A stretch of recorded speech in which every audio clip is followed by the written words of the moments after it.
sebenarnya seberapa besar toh keutamaan kita sebagai orang beriman untuk berwewangi, terutama maksudnya sini pakai tips tadi ya, bukan sembarang wangi ya. Sebulan sekali segini ini bisa habis sekali pakai ya? Ya kalau menggunakannya dengan sempurna ya boleh jadi lebih dari itu ya. Pribadi Nabi Muhammad SAW itu kan nggak pakai minyak wangi saja itu sudah harum. Maka ada seorang sahabiah itu ketika beliau tidur diwadahi keringatnya, keringat Nabi ya. Kalau keringat kita lain lagi bisa merusak. Harum sekali engkau saat hidup dan saat matimu, wahai Rasul.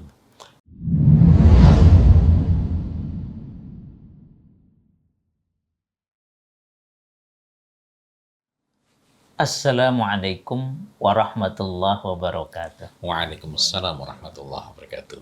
Alhamdulillahi rabbil alamin wa bihi nasta'inu ala umurid dunya waddin wassalatu wassalam ala asyrafil anbiya wal mursalin amma ba'd. Alhamdulillah berjumpa lagi dalam bincang kita wewangi tuntunan Nabi. Ikhtiar kita untuk meneladani Rasulullah Sallallahu Alaihi Wasallam khususnya dalam berwewangi. Masya Allah. Ya, ini Ustadz, ini sebenarnya seberapa besar toh keutamaan kita sebagai orang beriman untuk berwewangi, terutama maksudnya sini pakai tips tadi ya, bukan sembarang wangi ya. Masya Allah. Pertama, kalau kita meneladani dari para sahabat, wabil khusus yang paling dekat kehidupan sehari-harinya dengan beliau. Tetapi sebenarnya ini berlaku bukan hanya bagi beliau, seluruh sahabat demikian. Cuma karena Anas bin Malik radhiyallahu anhu ini memang sehari-hari menemani beliau, sehingga memang paling banyak riwayat berkenaan dengan keseharian kehidupan Nabi itu dari Anas bin Malik radhiyallahu anhu. Nah, Anas bin Malik radhiyallahu anhu itu sesuatu yang bahkan tidak disuruhkan, tidak diperintahkan, berkenaan dengan kecenderungan pribadi Nabi Muhammad sallallahu alaihi wasallam sebagai manusia, yang artinya kalau Nabi memakan labu kuning, kita kemudian makan labu kuning, itu tidak berpahala, itu mubah. Akan tetapi ketika itu dilaksanakan atas dasar kecintaan kepada Nabi Muhammad sallallahu alaihi wasallam, maka kedudukannya berubah sehingga menjadi sesuatu yang berpahala dan penuh barokah. Nah, ini untuk sesuatu yang tidak diperintahkan, tidak disuruh meniru. Itu saja kalau kita meniru atas dasar kecintaan kepada Nabiullah Muhammad sallallahu alaihi wasallam, kita mendapatkan pahala. Nah, berkenaan dengan wewangi ini, Masya Allah, ada dua sisi. Pertama dari segi pendalilan. Saya tidak membicarakan dalil-dalilnya secara rinci, karena yang ingin saya bahas adalah ketika saya mulai mempelajari, menggali tuntunan Nabi Muhammad SAW, hadis-hadis Nabi Muhammad SAW mengenai minyak wangi ini, Masya Allah, banyak sekali. Dari jenisnya, dari penggunaannya. Kita ingat dalam perbincangan sebelumnya, Nabi itu memakai minyak wangi sebulan sekali itu melumuri seluruh badannya. Masya Allah. Seluruh badannya dilumuri sebulan sekali. Nah, ini sebagaimana yang kita dapati dalam As-Sama'il Al-Muhammadiyah. Artinya sebulan sekali segini ini bisa habis sekali pakai ya? Ya kalau menggunakannya dengan sempurna ya boleh jadi lebih dari itu ya. Nah, contohnya ketika sebagian orang di masa sekarang ini berusaha untuk mengamalkan sunnah untuk berwewangi sebelum ihram, itu bisa habis sekian. Kalau postur badannya kayak saya bisa lebih. Padahal saya kira itu karena saya belum mengecek penggunaannya ya. Saya kira kalau melihat gambaran dari Nabi Muhammad SAW sampai rambut beliau mengkilap, sela-sela rambutnya itu tampak mengkilap, artinya permukaan kepala beliau itu juga mengkilap, itu kan menandakan penggunaan sangat banyak. Ya, bisa 1 tola ya, kalau ini kan setengah nih. Ini setengah ya, betul ya? Setengah tola. Bisa 1 tola. Apalagi itu sekujur badan. Masya Allah. Itu sebulan sekali yang kita dapat ambil pelajaran dari As-Sama'il Al-Muhammadiyah. Padahal kalau kita telusuri lagi riwayat-riwayat itu, kan Nabi itu, tapi nanti kita bahas bagian kedua ya. Nabi itu nggak pakai minyak wangi pun sudah harum. Nah, saya ingin kembali kepada pembahasan pertama. Dalil-dalil mengenai minyak wangi, anjuran-anjurannya sangat banyak. Baik mengenai minyak wanginya, jenis-jenisnya, penggunaannya, bahkan hingga wadahnya pun mendapatkan perhatian sangat serius. Wadah minyak wangi pun dibedakan antara sukkah dan ju'nah. Nah, yang sukah itu min jildil jamal, dari kulit unta. Sukah ini tempat khusus untuk menyimpan minyak wangi tertentu yang kalau disimpan di situ makin lama maka minyak wanginya makin baik, dengan catatan minyak wanginya itu tip, betul-betul alami, asli, thayyib. Nah, sebagian mengatakan ya pada pokoknya itu minyak wangi yang alami, karena dulu di masa Nabi Muhammad SAW itu yang bukan tip tapi utur secara umum itu juga alami, kan belum ada yang sintetis, juga alami tetapi tidak thayyib. Ya. Ala kulli hal ini asli dan tabi'i, alami. Itu disimpan di sukah itu makin lama makin baik. Semakin lama disimpan semakin baik kualitasnya. Kualitasnya meningkat ya. Meningkat.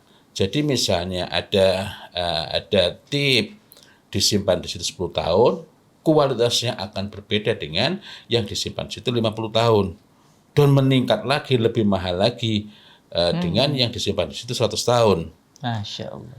Contohnya kalau kita ke Saudi, kita bisa membeli bisa membeli oud, Masya Allah, kalakasi. Oud kalakasi itu ada yang disimpan dulu, artinya sekarang berarti sudah lebih ya, 150 tahun di dalam sukah. Itu harganya satu tolanya 26.000 seingat saya ya. Real ya? Iya. 26 apa 23.000 rial ya. Tapi ala kulli hal itu mahal sekali. Nah, yang disimpan 100 tahun itu berbeda. Karena ini memang peninggalan dari abahnya lagi itu ya. Itu Masya Allah. Artinya lamanya penyimpanan menyebabkan perubahan, menyebabkan peningkatan, bertambah baiknya kualitas minyak wangi. Semua itu menandakan bahwa minyak wangi itu mendapatkan kedudukan yang utama. Ambillah gambaran sederhana. Kalau kita berada di Indonesia, maka kata-kata yang menggambarkan padi dan turunannya itu sangat banyak, sangat rinci. Karena memang secara budaya orang Indonesia akrab dengan padi yang nanti jadi beras dan turunannya itu ya. Kalau pakai bahasa Jawa, padi itu berbeda dengan gabak, berbeda dengan gabah. Jadi pari, gabak, gabah, beras, menir, sego, wah, itu sangat lontong. Iya, itu sangat banyak. Kalau kita kumpulkan mungkin kosakatanya lebih dari 10. Kita belum merinci ya. Nah, makin kaya kosakata itu menggambarkan bahwa peradaban mengenai hal itu memang makin maju, makin luas. Nah, kalau berkenaan dengan minyak wangi, yang kita dapati bukan hanya peristilahan-peristilahannya itu yang banyak, melainkan tuntunannya sendiri banyak. Sehingga pastilah ini sesuatu yang mendapatkan kedudukan sangat khusus. Perempuan diperintahkan secara khusus untuk pakai minyak wangi, yang minyak wanginya tertentu. Perempuan ketika mau ihram, yang sekarang ini justru kita dapatkan, juga ada minyak wangi yang secara khusus, yang walaupun itu sangat harum, tapi sebelahnya nggak bisa mencium baunya. Ini kan sangat istimewa. Hanya terlihat warnanya, bukan nggak ada baunya. Namanya minyak wangi. Nah, kalau nggak ada baunya itu bukan minyak wangi. Makanya Rasul menyebutnya khafiya rihuhu. Khafiya rihuhu. Tersembunyi itu bukan berarti nggak ada. Nah, kita lagi main petak umpet, itu bukan berarti nggak ada. Bersembunyi. Bersembunyi, maka dicari. Itu contoh sederhana. Nah, kalau dari sisi yang lain, pribadi Nabi Muhammad SAW itu kan nggak pakai minyak wangi saja, itu sudah harum. Maka ada seorang sahabiah itu ketika beliau tidur diwadahi keringatnya. Keringat Nabi ya. Kalau keringat kita lain lagi, bisa merusak. Kenapa? Karena minyak wangi itu kalau dicampur dengan keringatnya Nabi, tambah harum, bertambah-tambah. Masya Allah. Bahkan nggak pakai dicampur apapun sudah sangat harum.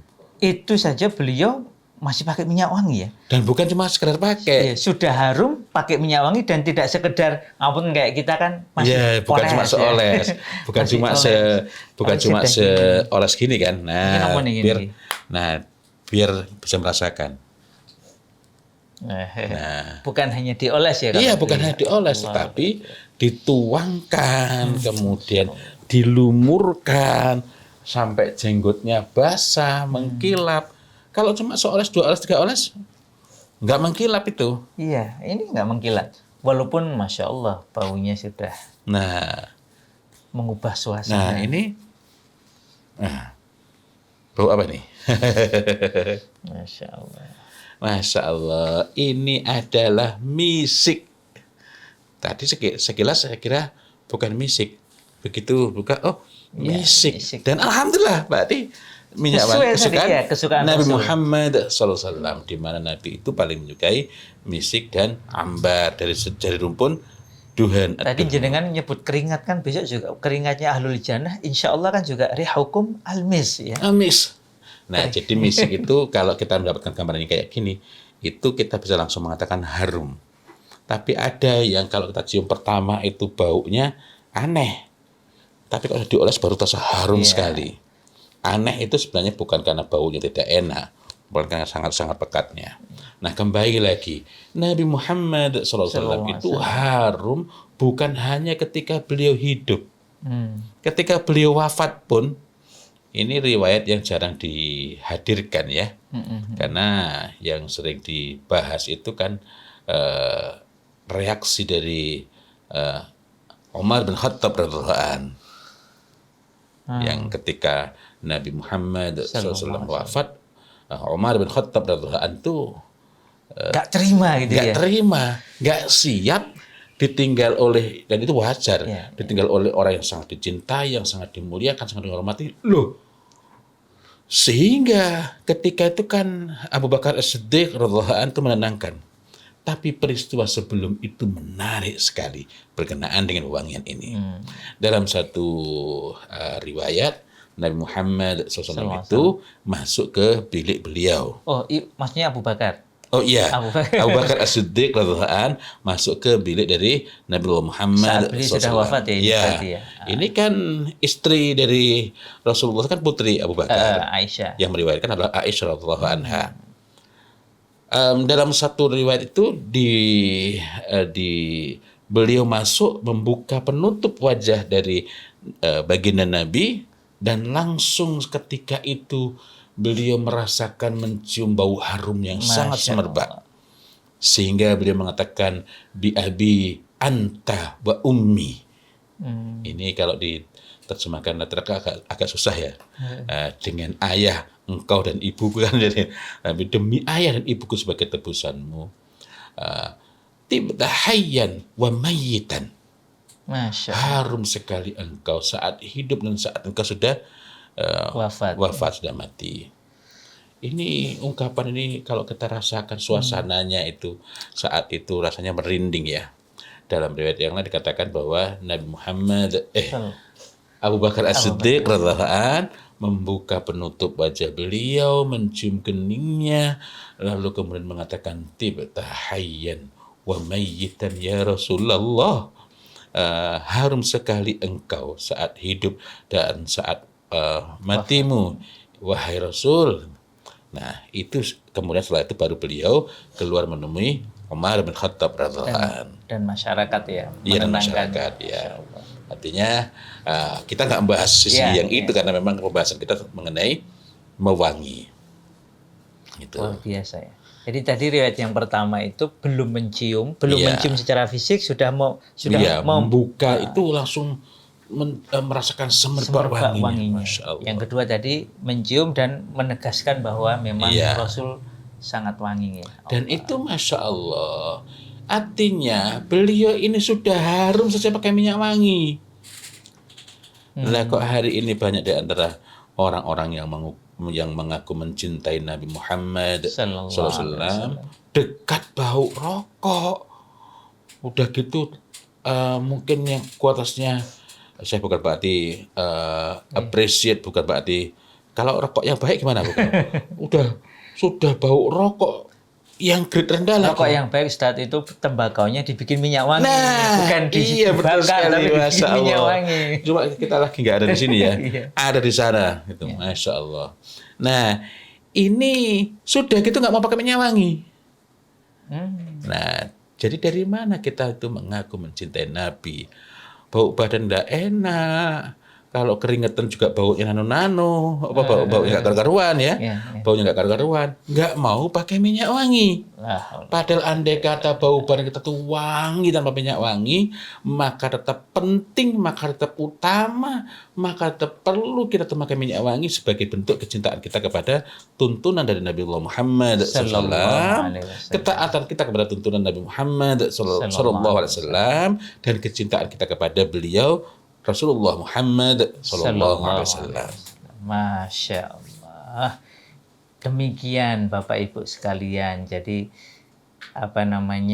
minyak wangi itu memang menjadi bagian tak terpisahkan dari keimanan kita. Masya Allah. Bagian dari keimanan kita kepada Allah dan juga kepada Rasulullah Sallallahu Alaihi Wasallam. Syahadat kita kan ya asyhadu alla ilaha illallah wa asyhadu anna Muhammadar Rasulullah.